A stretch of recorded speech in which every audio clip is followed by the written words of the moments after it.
It was so foggy. I could barely see the buildings, but they were easier to see when we got closer. Yep, when things are foggy, it helps to get closer to what you're trying to see.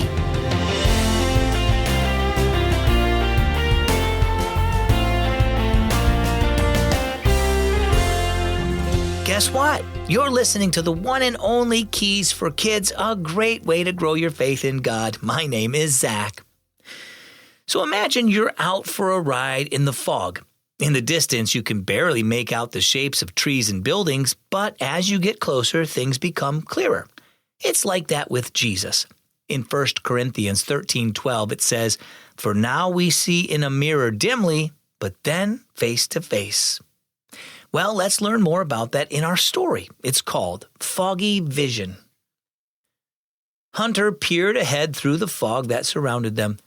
"Hey, Dad," he said as he and his father approached the large city they were visiting.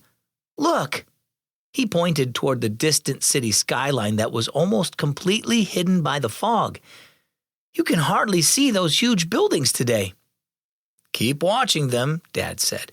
"As we get closer, the fog will seem to disappear and the buildings will become clearer." Hunter stared at the hazy outline of the city as they drove in silence for a few minutes. As expected, the closer they got to the buildings, the clearer everything began to look. Hunter grinned at his dad. "Those buildings aren't so dim anymore." Dad smiled. "Do you remember the verse in 1 Corinthians that says, 'For now we see in a mirror dimly, but then face to face. Now I know in part, but then I shall know just as I also am known'?" "Yep, I remember that one," said Hunter. "I had it for a memory verse once. It's talking about heaven, isn't it? That's when we'll see Jesus face to face." Dad nodded. "From a distance, we had trouble seeing the buildings through the fog. We saw them only dimly. It's a picture of how we see Jesus now. Sometimes we have a hard time understanding him and his great love and wisdom." Dad motioned toward the city. "Now that we're closer to the buildings, we see them more clearly." "So we won't be able to see Jesus clearly until we get to heaven?" asked Hunter.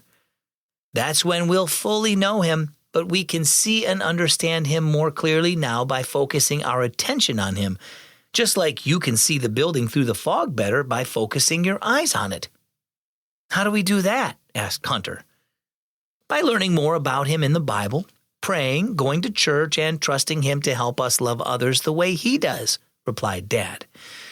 "All these things help us know him better and understand who he is. And one day we'll finally see him face to face and know him perfectly." Hunter looked out the window as they drove into the city. "Look, Dad," he pointed to the looming skyline. "We're almost there." "Well, how about you? Do you know Jesus but find it hard to understand everything about him? You can get to know him better by spending time with him both on your own and with other Christians, but you won't understand him fully until you see him face to face. Until then, know that he's always with you, and remember that one day you'll be with him for all eternity. Our key verse is 1 Corinthians 13:12. "For now we see in a mirror, dimly, but then face to face. Now I know in part, but then I shall know, just as I also am known." And our key thought for today, we'll know Jesus fully in heaven. I'm glad I could spend some time with you today on the Keys for Kids story. If you want an easy way to make the stories a part of your everyday life, then ask Alexa to play the Keys for Kids podcast. Then you can listen wherever you have an Echo device, like in the bathroom brushing your teeth, or in the kitchen eating lunch, or even at bedtime just before you go to sleep. It's a great way to make time with God a part of your life. Just ask Alexa, play the Keys for Kids podcast. I'm Zach. Thanks for spending time with Keys for Kids.